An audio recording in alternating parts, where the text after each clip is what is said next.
Hello friends, this is Menka Rajput. ये आपकी CTET first revision की क्लास है जिसमें आज हम साइंस का रिवीजन करेंगे। तो चलिए फिर रिवीजन शुरू करते हैं विद क्वेश्चन नंबर फर्स्ट। तो क्वेश्चन नंबर फर्स्ट है हमारा, एक समतल दर्पण पर प्रतिबिंब बनने के संबंध में निम्नलिखित में से कौन से कथन सत्य हैं। इनमें से कुछ कथन असत्य है और कुछ सत्य है। तो हमें ये देखना है कि इसमें से कौन सा सत्य है। तो हमारा देखना है, पहला है प्रतिबिंब का आकार वस्तु के आकार से बड़ा होता है, या फिर प्रतिबिंब वस्तु की दूरी के समान दूरी पर बनता है। और सी है आपका, प्रतिबिंब पार्श्व प्रतिलोमित होता है, प्रतिबिंब आभासी होता है। ये डी है आपका। तो हमारा इसमें से क्या है कि समतल दर्पण पर बना प्रतिबिंब वस्तु के आकार के बराबर होता है, उससे बड़ा या छोटा नहीं हो सकता। तो इन द सेंस कि हमारा कथन फर्स्ट वाला गलत है और बाकी के हमारे तीनों ऑप्शन सही हैं। तो इस हिसाब से हमारा ऑप्शन नंबर सी एकदम करेक्ट है। ठीक है, तो चलिए चलते हैं नेक्स्ट क्वेश्चन की तरफ। नेक्स्ट क्वेश्चन है हमारा, निम्नलिखित सभी एकोष्कीय हैं सिवाय, यानी कि इनमें सभी एकोष्कीय हैं लेकिन कोई भी एक बहुकोष्कीय है। तो हमें ये देखना है जिसमें युग्मनज या सेकंड है मुर्गी का अंडा, थर्ड भ्रूण और फोर्थ है पैरामीशियम। तो इनमें से हमारा कौन सा सही है। तो हमारा मुर्गी का अंडा ये बहुकोशिकीय है, बाकी सभी एकोशिकीय हैं। ओके, तो हमारा नेक्स्ट क्वेश्चन है, दैनिक जीवन में निम्नलिखित उदाहरण पढ़िए तथा उचित विकल्प का चयन कीजिए। जैसे कि हमारी फर्स्ट प्रोसेस है, जब भोजन खराब होता है तो वह दुर्गंध उत्पन्न करता है। सेब के एक टुकड़े को जब कुछ क्षण के लिए बाहर रखा जाता है तो वह भूरा हो जाता है। चींटी के काटने से उत्पन्न जलन को शांत करने के लिए कैलामीन का प्रयोग करते हैं।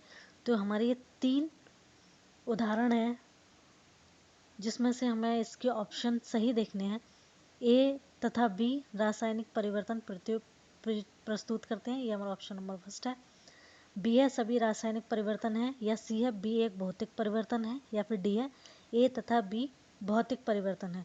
तो हमारा इसमें से सही है ऑप्शन नंबर बी कि सभी रासायनिक परिवर्तन है, क्योंकि जब भोजन खराब होता है हमारा तो वो दुर्गंध उत्पन्न करता है, तो ये एक रासायनिक चेंजिंग के कारण ही होता है। सेकंड है हमारा सेब के टुकड़े। तो सेब का जो टुकड़ा है वो भूरा हो जाता है आपका एंजाइमेटिक रिएक्शन से। किससे? एंजाइमेटिक रिएक्शन से सॉरी, जिसमें आपका फिनोस क्यूनोन में चेंज होता है। तो ये हमारी एक केमिकल रिएक्शन है।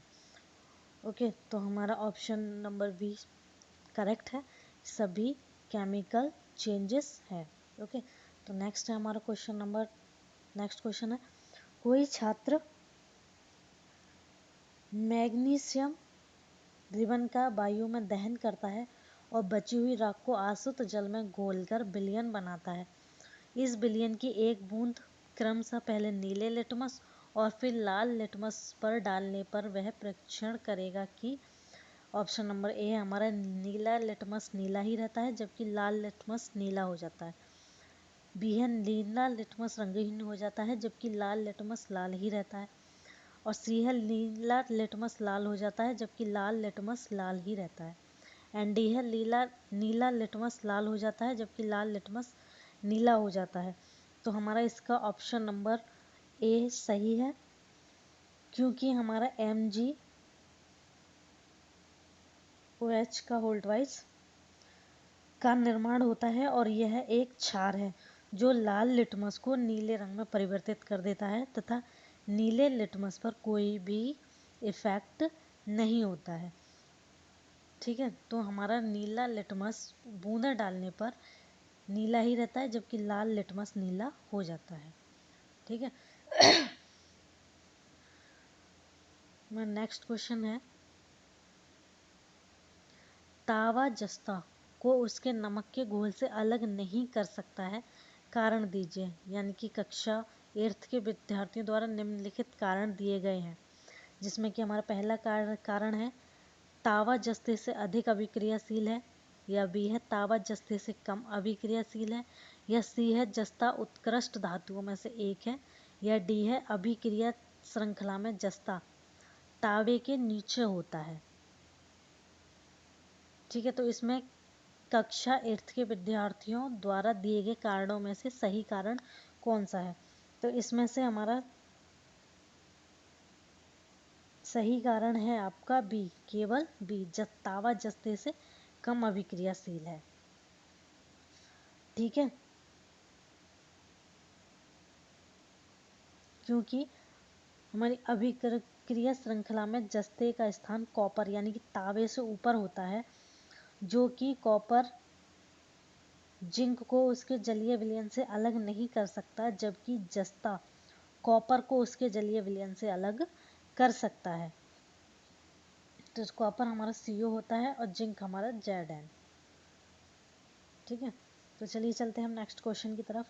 हमारा नेक्स्ट क्वेश्चन है, निम्नलिखित में से जीवाणुओं यानी कि बैक्टीरिया द्वारा फैलने वाले रोगों का समूह है कौन सा है? पहला ऑप्शन है हमारा जो ग्रुप है छोटी माता, इन्फ्लुएंजा और पोलियो। बी ग्रुप है हमारा तपेदिक यानी कि ट्यूबरकुलोसिस, निमोनिया और म्यादी बुखार, टाइफाइड। या ग्रुप सी है मलेरिया, पोलियो और म्यादी बुखार, टाइफाइड। या फिर ग्रुप डी छोटी माता, तानिकाशोथ, मेनिंजाइटिस और तपेदिक ट्यूबरकुलोसिस। तो हमारा ये है group number B. Group number B तपेदिक, ट्यूबरकुलोसिस, निमोनिया और म्यादी बुखार, ये तीनों ही आपके बैक्टीरिया से फैलने वाले रोगों यानी कि डिजीजेस का ग्रुप है। ओके, तो चलते हैं नेक्स्ट क्वेश्चन की तरफ। नेक्स्ट क्वेश्चन है हमारा,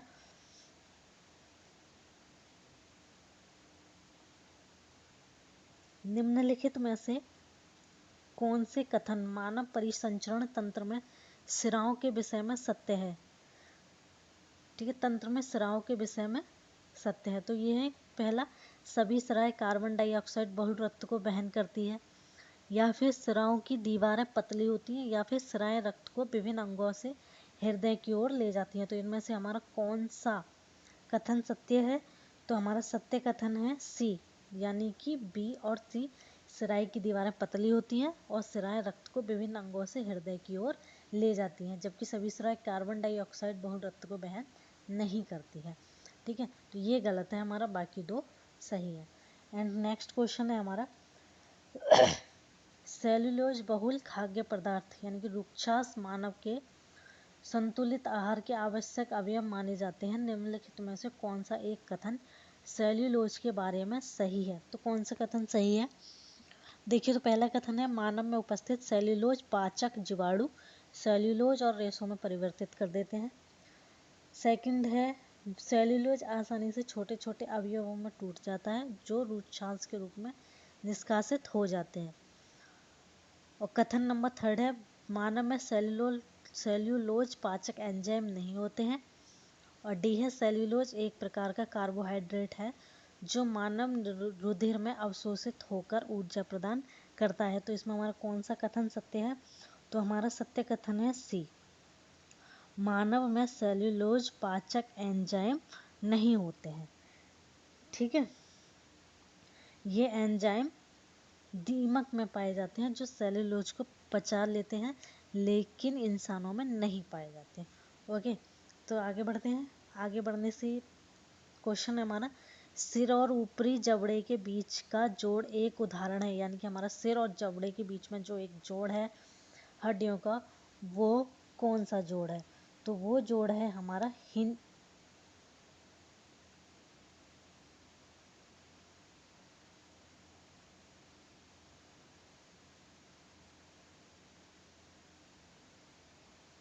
बद्ध संधि यानी कि फिक्स्ड जॉइंट है हमारा।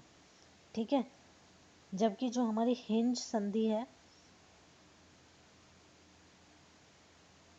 हिंज संधि केवल एक दिशा में ही मोड़ी जा सकती है, जैसे कि हमारे कोहनी व घुटने की संधियां होती हैं, और जिसमें दूसरी हमारी कंदुक खलिका संधि, ये ह्यूमरस एवं फीमर अस्थियां किसी भी दिशा में घुमाई जा सकती हैं। ठीक है, तो नेक्स्ट है हमारा, विज्ञान में आकलन को बल देना चाहिए।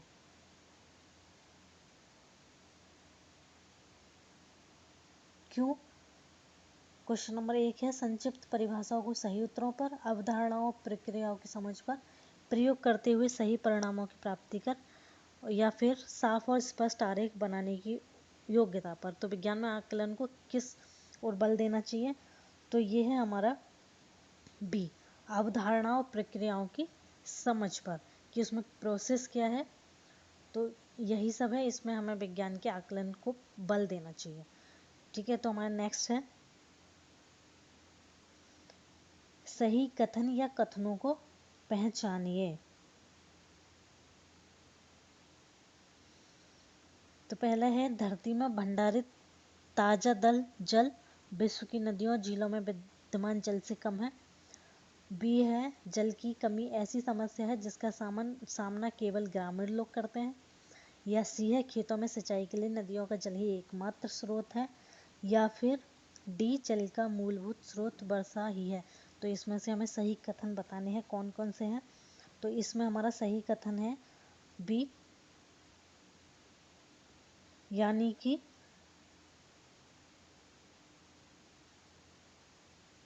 जल की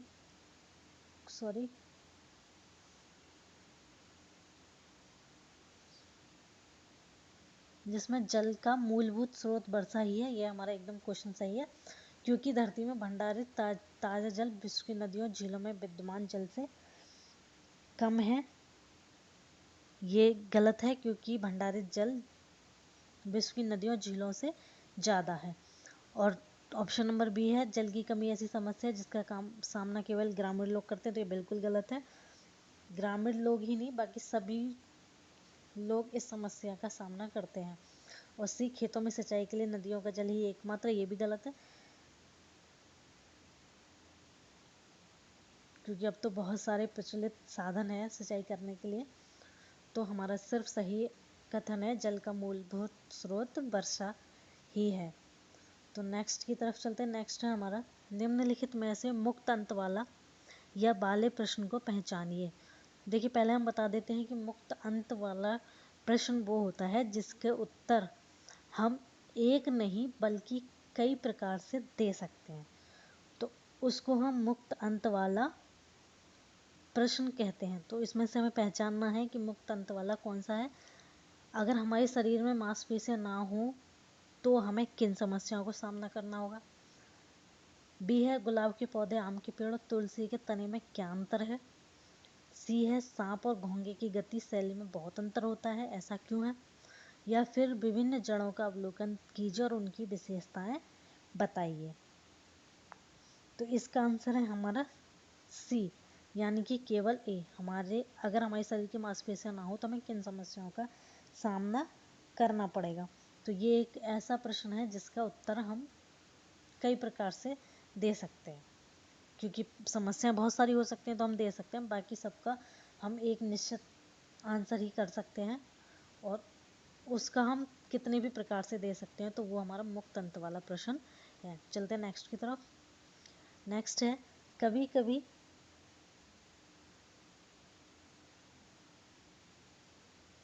शिक्षार्थियों को विज्ञान संबंधी अवधारणाओं से जुड़ी वैकल्पिक अवधारणा होती है, तो विज्ञान शिक्षक को क्या करना चाहिए। ठीक है, तो पहला है शिक्षार्थियों को बताएं कि उनके विचार गलत हैं और उन्हें सही विचार पढ़ाएं। या फिर बी है अवैज्ञानिक विचारों के लिए शिक्षार्थियों को डांटें। सी है उनके विचारों की उपेक्षा करें। या डी है विभिन्न गतिविधियों के माध्यम से अपने विचारों पर पुनः विचार करने में शिक्षार्थियों की मदद करें। जैसे कि देखिए हमारी ये दोनों तो बिल्कुल गलत है, हम डांट भी नहीं सकते और उनके विचारों की उपेक्षा भी नहीं कर सकते, और ना ही हम उनको ये डायरेक्ट बोल सकते हैं कि उनके विचार गलत है और उन्हें सही विचार पढ़ा सकते हैं। बल्कि हम ये काम कर सकते हैं कि उनकी गतिविधियों के माध्यम से अपने विचारों पर पुनः विचार करने में शिक्षार्थियों की मदद कर सकते हैं, क्योंकि शिक्षार्थियों में विज्ञान संबंधी अवधारणाओं से जुड़ी वैकल्पिक अवधारणा होती है। उसके लिए शिक्षक को चाहिए कि वह ऐसी गतिविधि करे कि जिससे छात्र और उस तथ्य पर बार बार विचार करें ताकि उन्हें विषय वस्तु की सही स्थिति स्पष्ट हो जाए और उन्हें सही ज्ञान प्राप्त हो जाए। Okay, go for next question. Next question है हमारा निम्नलिखित कथनों में से कौन सा या कौन से एक अच्छी विज्ञान कक्षा की ओर संकेत करता है या करते हैं? तो पहला है हमारा, शिक्षार्थी स्वयं अपने प्रयोग करते हैं और अपने अवलोकन को दर्ज करते हैं। बी है, शिक्षार्थी शिक्षक द्वारा दिए गए निर्देशन या प्रदर्शन का अवलोकन करते हैं और उनके चरणों को लिखते हैं। सी है, शिक्षार्थी अधिक प्रश्न पूछने के लिए स्वतंत्र हैं। शिक्षक शिक्षण के लिए पाठ्य पुस्तक के साथ साथ विविध संसाधनों का उपयोग करता है। तो इसका हमारा ऑप्शन है बी, यानी कि ए, सी और डी। बी हमारा गलत है, क्योंकि अच्छी विज्ञान कक्षा में छात्र स्वयं प्रयोग का परीक्षण करते हैं और उन्हें सीखने का अवसर प्रदान होता है और वे अधिक से अधिक प्रश्न पूछते हैं तथा अध्यापक पाठ्यपुस्तक सहित विभिन्न साधनों तथा शिक्षक केंद्रित विद्या है, यह अप्रासंगिक है।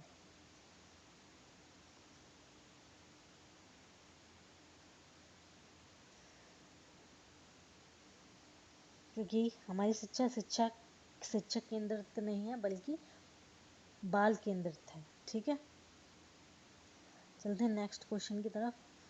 नेक्स्ट क्वेश्चन है हमारा, सोमिया अक्सर, देखिए पेडागोजी का क्वेश्चन है ये। सोमिया अक्सर अपनी कक्षा 7th के यानी कि 7वीं के विद्यार्थियों को क्षेत्र भ्रमण पर लेकर जाती है। इसका या उसके उद्देश्य क्या हो सकता है या क्या हो सकते हैं? तो पहला है, यह विद्यार्थियों को ठोस अनुभव प्रदान करता है। बी है, वह उन्हें इस पर प्रोजेक्ट और दत्त कार्य गठनात्मक आकलन के लिए दे सकती है। या वह विद्यार्थियों के प्रक्रमण कौशलों का विकास करती है। या डी, यह उसके शिक्षण समय को बचाता है। तो इसमें से हमारे कौन कौन से सही है और कौन कौन से गलत है? इसमें हमारा है ए, बी और सी सही है, डी गलत है, क्योंकि इसे शिक्षण समय को नहीं बचा सकता। यह विद्यार्थियों को ठोस अनुभव प्रदान करता है। जब बाहर क्षेत्र भ्रमण पर लेके जाते हैं और इनसे प्रोजेक्ट और दूसरे आकलन के लिए समय मिलता है। ठीक है, तो चलते नेक्स्ट की तरफ चलते हैं।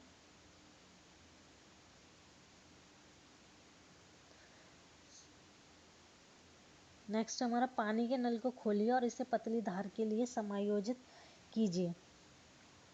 किसी रिफिल को आवेशित कीजिए और इसे जल की धारा के निकट लाइए। परीक्षण कीजिए कि क्या होता है। इस गतिविधि की संक्षिप्त रिपोर्ट लिखिए। इस गतिविधि के माध्यम से विद्यार्थियों में विकसित कौशल है, मतलब ये जो हमने गतिविधि की इसमें से विद्यार्थी में कौन सा कौशल विकसित हो रहा है वो हमें देखना है। ए, अवलोकन प्रयोग करना तथा संप्रेषण। बी, केवल प्रयोग करना। या सी, अवलोकन प्रयोग करना तथा सृजनात्मकता। या डी, केवल अवलोकन। तो इसका ऑप्शन हमारा सी सही है। अवलोकन, पहले वो अवलोकन करेगा यानी कि उसको देखेगा, फिर प्रयोग करेगा और फिर उसके जो भी गतिविधि होती है उसको सर्जन करेगा यानी कि इकट्ठा करेगा। तो हमारा ऑप्शन सी करेक्ट है। एंड नेक्स्ट क्वेश्चन है, विज्ञान की प्रकृति के संबंध में उस कथन की पहचान कीजिए जो ठीक ना हो। तो यानी कि जो कथन ठीक नहीं है हम उसके बारे में बताना है। पहला है आपका, विज्ञान के अधिकतर स्थापित और सार्वभौमिक नियमों को नए अवलोकनों, प्रयोगों और विश्लेषणों के संदर्भ में हमेशा संशोधन या अंतिम माना जाता है। या फिर विज्ञान की पद्धति और अन्य क्षेत्रों से उसका सीमांकन दार्शनिक वाद विवाद का विषय रहा है। या फिर विज्ञान में अनुमान और अटकल का भी स्थान होता है, लेकिन अंततः वैज्ञानिक सिद्धांत को प्रासंगिक अवलोकनों एवं प्रयोगों द्वारा अवश्य सत्यापित कर स्वीकार किया जाए। यह डी है आपका, विज्ञान को तटस्थ और वस्तुनिष्ठ के रूप में देखा जाता है और विज्ञान के नियमों को स्थिर माना जाता है। तो इसका हमारा जो कथन है वो हमारा बी सही है, बाकी सब गलत है। विज्ञान की पद्धति और अन्य क्षेत्रों से उसका सीमांकन दार्शनिक वाद विवाद का विषय रहा है। सॉरी, बाकी सब सही है, ये गलत है क्योंकि हमें गलत ठीक ना हो वो देखना था। ओके, तो प्लीज इसको करेक्ट कर लीजिए। नेक्स्ट क्वेश्चन है हमारा, ऊर्जा संरक्षण विषय को पढ़ाने के लिए निम्नलिखित में से कौन सी युक्ति शिक्षक के लिए सबसे उचित है? ऊर्जा संरक्षण जो कि बहुत ही महत्वपूर्ण टॉपिक है, उसके युक्ति शिक्षक के लिए सबसे उचित कौन सी है? ए है आपका विद्यार्थियों को ऊर्जा संरक्षण पर नारे लिखने के लिए, बी है ऊर्जा संरक्षण के लिए कम से कम 5 तरीके लिखवाना, या सी है ऊर्जा संरक्षण प्रदर्शित करने के लिए नमूना परियोजना बनाना, या डी है विद्यार्थियों को अपने जीवन में विभिन्न तरीकों से ऊर्जा संरक्षण के लिए प्रोत्साहित करना। तो इसमें से हमारा सही है, यानी कि कौन सा सही है? ए बी सी या बी सी डी या ए बी डी या फिर ए सी डी? तो इसमें से हमारा सही है बी, यानी कि हमारा बी सही है, सी और डी एक गलत है। नारे लिखने से कुछ नहीं होता। ऊर्जा के लिए कम से कम 5 तरीके लिखवाना, जिससे लिखेगा तो उसको पता भी रहेगी। और ऊर्जा संरक्षण प्रदर्शित करने के लिए नमूना या परियोजना यानी कि प्रोजेक्ट बनाना है, वो भी ठीक है। विद्यार्थियों को अपने जीवन में विभिन्न तरीकों से ऊर्जा संरक्षण के लिए प्रोत्साहित करना, ये एकदम बेस्ट है। ठीक है, चलते हैं नेक्स्ट क्वेश्चन। नेक्स्ट क्वेश्चन है, हमारे सौर परिवार में ऐसे 2 ग्रह हैं जिनका सूर्य के चारों ओर परिक्रमण काल हमारी पृथ्वी के परिक्रमण काल की तुलना में छोटा होता है, परंतु उसका घूर्णन काल पृथ्वी से बड़ा होता है। इन ग्रहों के नाम हैं, तो इनमें से क्या नाम है? तो ये हमारे बुध और शुक्र, बुध और शुक्र है। ठीक है, बुध सूर्य के चारों ओर का परिक्रमण हमारा 88 डेज में कर लेता है, तथा शुक्र का परिक्रमण काल है आपका 225 दिन, और हमारी पृथ्वी का है आपका 365.25 दिन से छोटे हैं। ठीक है,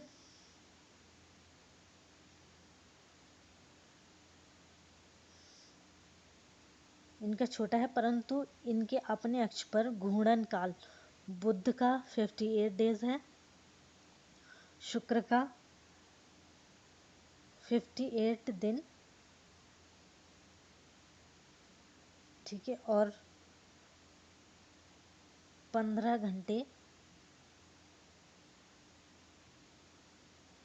36 मिनट, ये आपका बुध का टोटल टाइम है। और शुक्र का है आपका अपने ही अक्ष पर घूर्णन का 243 दिन, जो कि बहुत ज़्यादा है। और जबकि हमारी पृथ्वी का है 23 घंटा, मतलब 23 आवर्स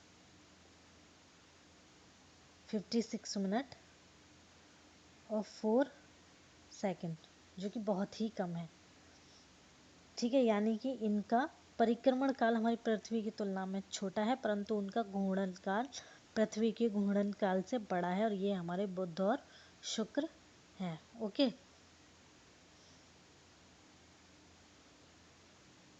एंड नेक्स्ट क्वेश्चन है हमारा, हवा ऊष्मा के स्रोत के समीप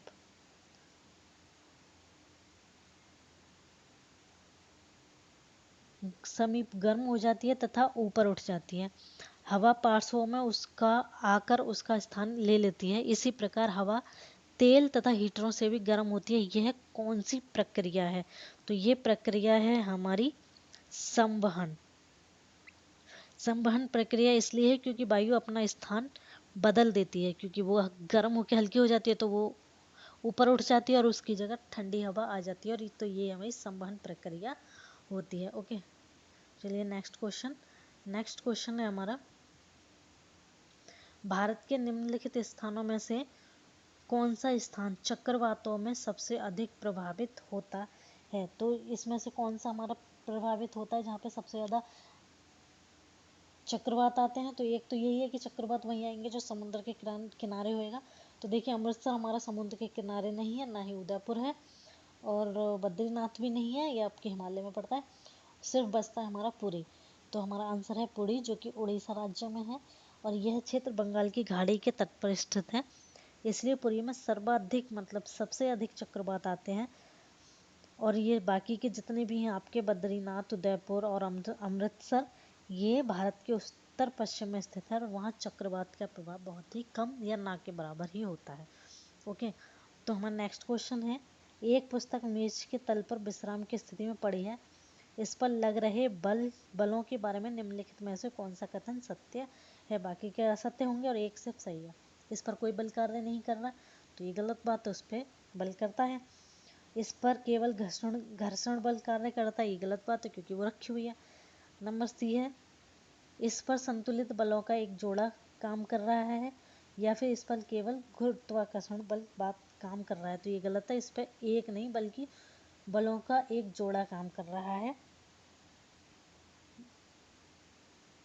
क्योंकि ये विश्रामावस्था यानी कि पड़ी है तो विश्रामावस्था में है, तो ये स्थिर अवस्था में, तो इसमें स्थितिज बल आपका काम कर रहा है। ठीक है, एंड नेक्स्ट है हमारा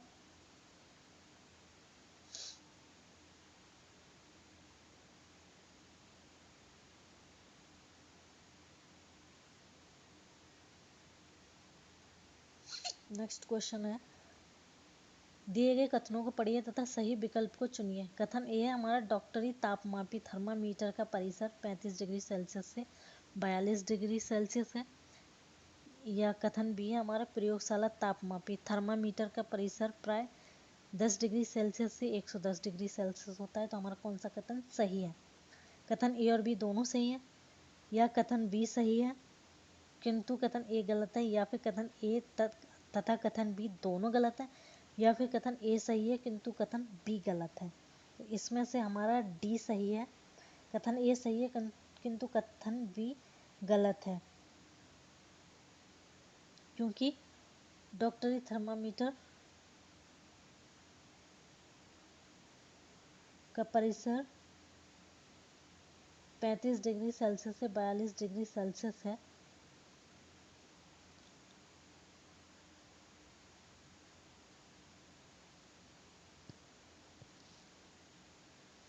जबकि प्रयोगशाला का जो तापमापी थर्मामीटर होता है वो ऊपर नीचे हो सकता है, इससे कम भी हो सकता है और इससे ज़्यादा भी हो सकता है, लेकिन डॉक्टरी तापमापी यानी कि थर्मामीटर 35 डिग्री सेल्सियस से 42 डिग्री सेल्सियस ही रहता है। ओके, हमारा नेक्स्ट है, एक पुस्तक मेज के तल पर विश्राम, सॉरी ये दोबारा आ गया है, तो इसका सही क्वेश्चन है आपका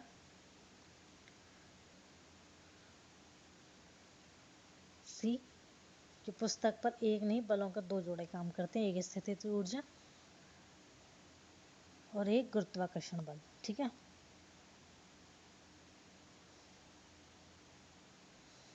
ये हमारा क्वेश्चन है,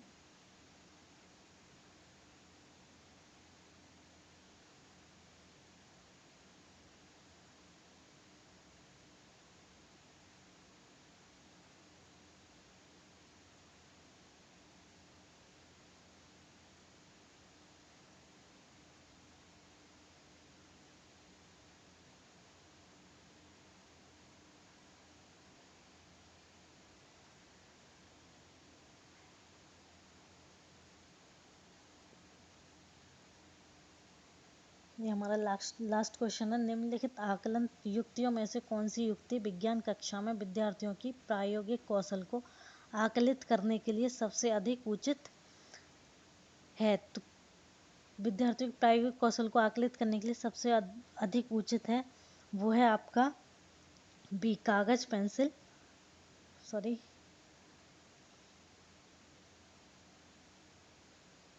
कागज पेंसिल और परीक्षा।